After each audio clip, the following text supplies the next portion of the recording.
If the government refuses restructuring, we would support Oduduwa Republic, Gani Adams.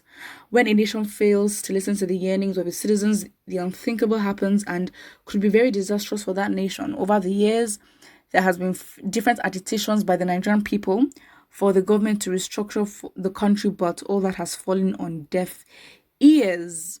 Maybe the effort was not enough. Even when politicians use the issue of restructuring as a campaign tool, and when they get into power, finally they do otherwise, taking the people's desire and wishes for granted, other than doing the needful that is required of them. Exactly. So it's like if the government and the people or the politicians understand that these Nigerians do not take nonsense, they will not have the confidence. In fact, they wouldn't even have the confidence to come outside and boldly, partake in the activities that obviously are contradicting what they're in power for, and they think that they can get away with it. That's it. The issue of restructuring Nigeria has been overemphasized, but nothing good has come out of it. Now there's the cry for succession from different regions. It all started with IPOB, and that has given birth to another region called the Oduduwa's People Republic, calling for succession. Also, and instead of listening, the government is trying to force in quelling their cry, and the people have said they would resist by every means possible. In a trending video, in 27 in on the 27th of March, in an interview granted by the Are Onakakanfo of Yoruba land called Are Gani Adams, when asked by Object TV correspondent on his thought on the Oduduwa People's Republic and restructuring, his answering in the affirmative that the government should not even think of using force to quell the voices of the people, pointing to the new chief of army staff who threatened some days ago as he admonished him to channel his energy to fighting insurgency and banditry in the north, instead of trying to create another insurgency in the south. He warned that if the government fails to restructure Nigeria soonest, he and the rest of Yoruba leaders would stop at nothing supporting the Oduduwa's People Republic. But then you can't support something when your people are divided. It doesn't make sense, because you have Tinubu and other Obas going to the north, and they're basically in resistance of one Nigeria, because obviously they have their political agendas, and of course power lies in the north, so they'd go there and be endorsed. So again, all he can do is talk, and frankly Nigerians are tired of that. I mean, are they?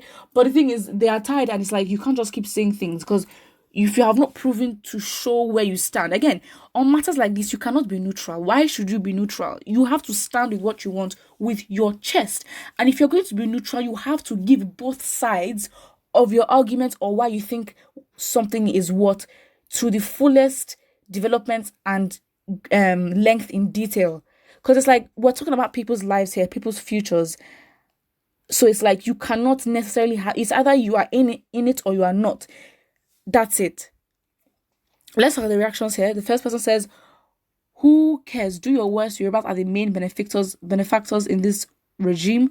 IPOB, ESN, Oduduwa, Afenifere, Boko Haram are all the same. They should bear the same response by the Nigerian army." So somebody now replies and said, "How could you put those crying for succession and terrorists in the same category? Does your comment make any sense to you?" Preach. Exactly. What do you can't just nah. I mean, these are the brainwashed people that will keep talking and defending their views. I mean, this person was probably paid, but yeah. Another person says, "We don't want restructuring. Give us Oduduwa nation and Biafra nation. That settles the matter." But then again, we're not asking the right questions, because I think we're just assuming that it's only Biafrans, people from Oduduwa and Arewa, I think we don't really understand that it's not just Nigeria's indigenous that's at stake. I think that's the hard thing. It's like it's not just us that will come and decide, oh yeah, this is what's gonna happen. Because in the same way the country chose to separate or actually come together, is the same way they would have to choose to basically, separate. And that referendum, will it ever happen? Again, you can't apply a sane mentality with a country like Nigeria. It doesn't make sense. It doesn't. It's like it's the same way in which Sheikh Gumi is communicating or exerting power to the bandits by giving them money. It doesn't make sense. You don't attack. You don't make your voice known to bandits and you are using gentility, the communication just goes left. So again, my opinion is power is taken, power is not given. So we have to fight for it because we're not living in some fairy daisy land, whatever. Because again, all these people will talk, but until the Yoruba people come out to show how crazy and how demanding they are of Oduduwa, it will not happen. That's it. And I think the same goes for IPOB as well. I mean, it's been a long story with them. Somebody says Oduduwa nation is what we need. Again, succession.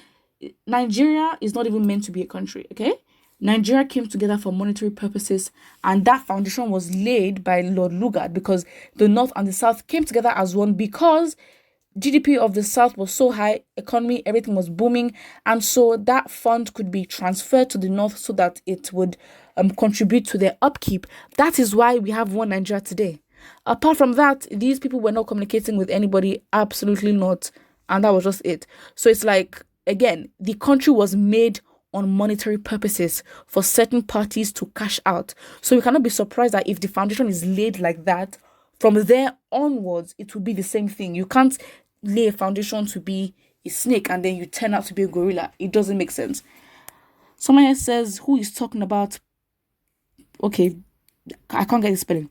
Another comment here says, frankly speaking, these Nigerian problems can only be modified by two options, restructuring and a parliamentary system and 6 regional zones. Thanks. Okay, do you believe that? But what do you think? Another comment here says, my question is, what is the House of Flint afraid of about implementing of the 2014 Confab report?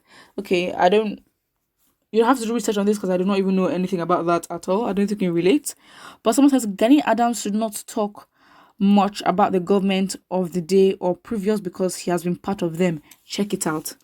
I mean, what do you expect? The country that contains and allows for certain things to happen, it will continue to happen, and it just is what it is, to be honest. Until Nigerians are very serious and are... I mean, again, if there's anyone that's going to decide that we're going to have one Nigeria, it is Nigerians themselves. And so we have to now decide what we want. And if we're not serious about these things, if we're still going to be selfish and, not necessarily build that atmosphere of love, it will not happen. And another angle to succeeding and all that, the fact is, if we are, because again, if we separate, we are still Nigerians. Our mentality is still Nigerian because we've cohabited with one another, and it's a whole new phase. But again, if our habits, if our toxic culture still continues as a people, as different individual states, we will basically have Nigeria again into split sections, part 1, part 2, part 3.